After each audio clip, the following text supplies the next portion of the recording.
ಯಾರಕ್ಕೆ ಆಗ್ಬೇಡ್ದು ತಾಯಿ ಹೆಣ್ಮಕ್ಳು.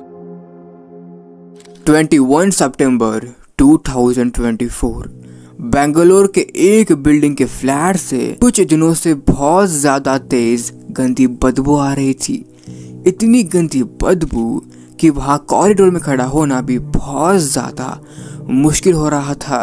Then obviously वहाँ के नेबर्स ने ओनर से कंप्लेन करी कि उस घर से एक गंदी बदबू आ रही है एंड वो घर कई दिनों से बाहर से लॉक्ड था। लेकिन जब ओनर ने उस घर में जो रहता था उसे कॉल करा, उसका फोन स्विच ऑफ था और तभी पता चला कि उस घर में एक लड़की अकेली रहती थी, महालक्ष्मी। अब ओनर के पास सिर्फ एक ही ऑप्शन था, महालक्ष्मी के फैमिली से कांटेक्ट करना। देन उस ओनर को महालक्ष्मी की माँ का फोन नंबर मिलता है और जब एक माँ को कॉल आता है कि आपकी बेटी का घर बंद है और उसके फ्लैट से गंदी बदबू आ रही है, जस्ट इमेजिन करो उस माँ के दिल पे क्या बीती होगी। महालक्ष्मी की माँ मीना और उसकी बड़ी बहन लक्ष्मी अगले ही दिन तुरंत उस फ्लैट में पहुंचते हैं और उनके पास एक स्पेयर की थी उस फ्लैट की।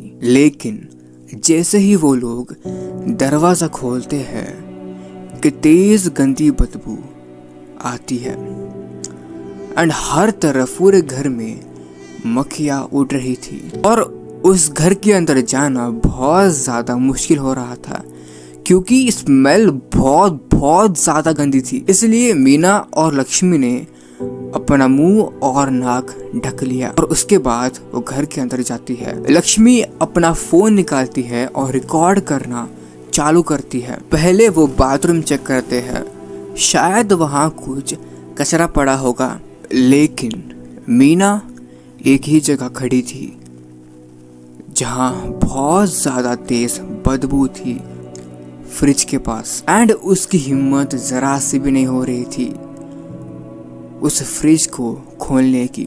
लक्ष्मी एक बार फिर वॉशरूम चेक करती है, लेकिन जैसे ही वो पीछे मुड़ी उसकी माँ ने फ्रिज खोल दिया था और उसके अंदर थी उनकी बेटी, उनकी बहन महालक्ष्मी, टुकड़ों में। टॉप पे उसके लेग्स एंड बॉटम पे उसका सिर। जस्ट इमेजिन करो कि उस टाइम पे उस माँ ने क्या फील करा होगा।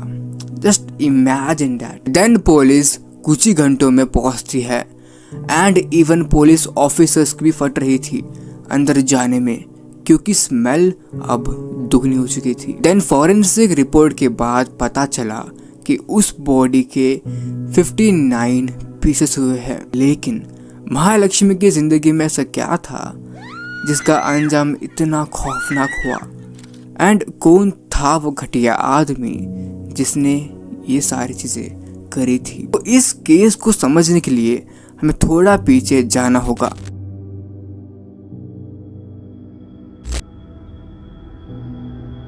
करीब 35 साल पहले एक नेपाली फैमिली ने अपना घर बार छोड़ा, अपना देश छोड़ा और एक नए सपने के साथ बेंगलोर माइग्रेट हो गए। और इसी फैमिली में कई सालों बाद 3 बच्चे पैदा होते हैं और दूसरे नंबर पर थी महालक्ष्मी। महालक्ष्मी बेंगलोर में ही बड़ी हुई थी और उसकी वजह से उसका सूरत, उसकी जबान, उसका बिहेवियर बेंगलोर के लोकल जैसा था। और उसकी माँ मीना अपने बच्चों को अकेले ही संभालती थी। एक माँ जो अपने बच्चों के लिए सब कुछ कर सकती थी, उसने कभी भी इमेजिन नहीं करा होगा कि उसकी बेटी का अंत इस तरह होगा। 2019 महालक्ष्मी के लाइफ में एक नया चैप्टर शुरू होता है, शादी। और उसका रिश्ता होता है हेमंत दास से, एक सिंपल मेहनती इंसान। हेमंत की अपनी एक मोबाइल की शॉप थी, एक इंसान जो अपने मेहनत से अपना घर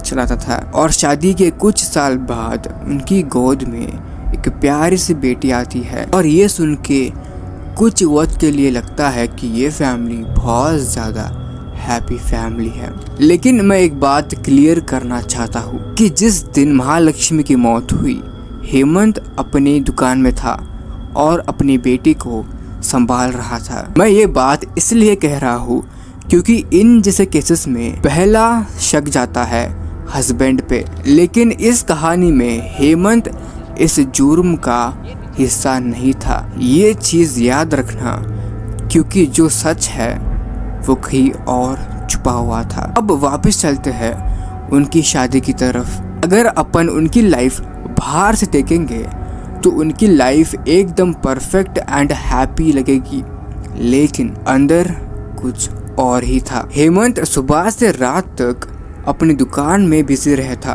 और महालक्ष्मी के ब्यूटी सैलून में काम करती थी। दोनों अपने घर के लिए, अपनी बेटी के लिए मेहनत कर रहे थे। लेकिन जब दो लोग अपनी अपनी दुनिया में रहते हैं तो कभी कभी दूरी आ ही जाती है, और वो दूरी इनके रिश्ते में भी आने लगी थी। हेमंत को धीरे धीरे लगने लगा कि महालक्ष्मी अपने काम पे कुछ मेल कलीग के साथ बहुत ज़्यादा क्लोज है, एंड ऑब्वियसली किसी को भी इनसिक्योर होगा। और उसमें से एक आदमी था, या बोले एक मेल कलीग था, जिसके साथ वो बहुत ज़्यादा क्लोज थी, अशरफ उत्तराखंड से बेंगलोर आया था, एंड वो भी सैलून में काम कर रहा था जहाँ महालक्ष्मी काम करती थी।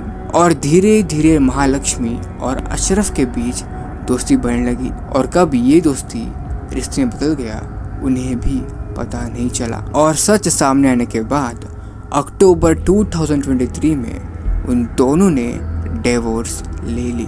लेकिन सिर्फ 4 महीने बाद महालक्ष्मी खुद अपनी बेटी की कस्टडी हेमंत को दे देती है। वो खुद इतनी टूटी हुई थी कि वह अपनी बेटी को संभाल नहीं पा रही थी। क्या उसे लगा कि उसकी बेटी हेमंत के पास सेफ रहेगी। अब उनकी बेटी हेमंत के पास रहती थी और महालक्ष्मी अपनी माँ के घर।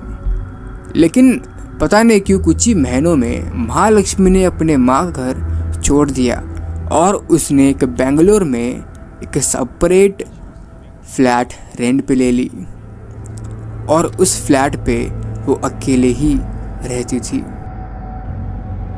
19 अगस्त रक्षाबंधन, उस दिन महालक्ष्मी अपनी फैमिली के साथ फेस्टिवल सेलिब्रेट करती है। अपने भाइयों की कलाई पे राखी बांधती है, लेकिन किसी को भी, ना उसकी माँ को, ना उसके भाइयों को, ना उसके बहनों को ये अंदाज़ा था कि ये दिन आखिरी दिन होगा।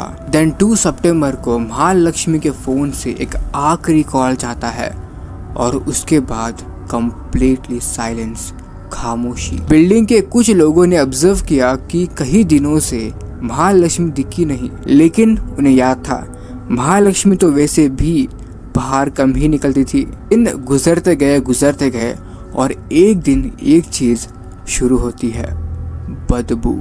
और 21 सितंबर तक ये स्मेल भयानक हो चुकी थी। एंड उसके बाद यू नो व्हाट हैपेंड। और फॉरेंसिक रिपोर्ट ने भी कंफर्म किया कि महालक्ष्मी की मौत 19 डेज पहले हो चुकी थी। अब शुरू होता है असली सवाल, कौन था वो आदमी? अब ऑब्वियसली पहला शक जाएगा उसके एक्स हस्बैंड पे, लेकिन हेमंत उस रात अपनी दुकान में था और वो पिछले 20 दिनों से महालक्ष्मी से मिला भी नहीं था। लेकिन पूछताछ के दौरान हेमंत एक नाम लेता है, अशरफ। वही अशरफ जिसके साथ महालक्ष्मी का पहले से ही रिश्ता था। और हेमंत बोल रहा था कि कहीं ना कहीं इसने ही ये सारी चीज करी होगी। एंड पुलिस बिना वक्त गवाए अशरफ के पास पहुंचती है, लेकिन जैसे इन्वेस्टिगेशन आगे बढ़ती है पता चलता है कि कहानी में ट्विस्ट है। पता चला कि उनका रिलेशन बहुत पहले ही खत्म हो चुका था और कई महीनों से उनकी कोई बातचीत नहीं हुई थी। अब सवाल वही का वही खड़ा है, आखिर कौन था उस रात? अगर हस्बैंड नहीं, अगर बॉयफ्रेंड नहीं, तो किसका हाथ था उस मर्डर के पीछे? अब पुलिस अपना सर पकड़कर बैठ गई कि हमने क्या मिस कर दिया, हमने किससे पूछताछ नहीं करी। और तभी एक छोटी सी बात उनके जहन में क्लिक होती है। जब उन्होंने महालक्ष्मी के वर्क प्लेस के सभी लोगों को बुलाया था पूछताछ करने के लिए, लेकिन एक आदमी था जो नहीं आया था। 31 साल का मुक्ति राजन। अब पुलिस का पूरा ध्यान एक ही नाम पर जा रहा था, मुक्ति। लेकिन जब पुलिस मुक्ति के घर पहुंचती है, उसका घर बंद था और वो भाग चुका था। देन पुलिस मुक्ति राजन के रिलेटिव के पास पहुंचते हैं और उन्हें एक नाम मिलता है, स्मृति राजन, मुक्ति राजन का भाई। जब पुलिस उससे पूछताछ करती है तो बहुत घबराया हुआ था और इधर उधर की बातें कर रहा था, और उसी वक्त पुलिस ने पकड़ लिया कि इसे कुछ ना कुछ पता है जो ये बोलना नहीं चाहता। और जब पुलिस ने उसे 2 थप्पड़ मारे, उसने सारी चीज़ें बक दी कि मुक्ति ही किलर है। लेकिन मुक्ति ने क्यों मारा? 25 सितंबर 2024 पुलिस को पता चलता है कि मुक्ति राजन ओडिशा छुपा हुआ है और जल्दी से पुलिस वहां पर पहुंचती है। बट जो पुलिस ने देखा उसके लिए कोई भी तैयार नहीं था। मुक्ति पहले ही एक पेड़ से लटका हुआ पाया जाता है। जो इंसान इस पूरे केस की सच्चाई जानता था, जो बता सकता था कि उस रात एक्चुअल में क्या हुआ, वो आदमी इस दुनिया में नहीं था। लेकिन एक चीज थी जो मुक्ति अपने पीछे छोड़ गया था, एक नोट। मुक्ति ने लिखा था कि महालक्ष्मी एक गुस्सेल वाली इंसान है और वो हर बार पैसा पैसा करती है। और ये सिर्फ मुक्ति की बात नहीं थी, हेमंत भी बोलता था कि उसकी पत्नी बहुत ज्यादा गुस्से वाली इंसान है और कभी कभी वो फिजिकल वायलेंट भी हो जाती है। मुक्ति के अकॉर्डिंग महालक्ष्मी और मुक्ति पिछले 6 महीनों से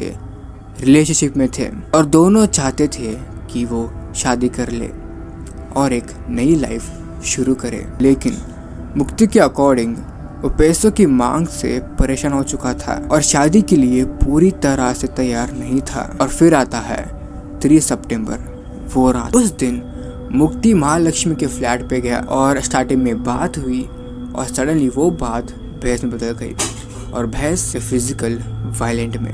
मुक्ति के अकॉर्डिंग गुस्से की उस फीट में उसने महालक्ष्मी के सर पर जोर से वार किया और वही वार उसकी जान ले लेता है। और जब मुक्ति का गुस्सा ठंडा हुआ, उसने रियलाइज करा कि उसने क्या कर दिया और उसकी बॉडी के पास बैठकर वो दिन भर रोता रहा, रात भर रोता रहा। और 19 दिन तक वो राज उस फ्रिज में छुपा रहा, जब तक कि बदबू ने खुद उसे दुनिया के सामने नहीं ला दिया। So if you like this video, please do subscribe, do like, share everything, and I'm a best content creator India का, I believe.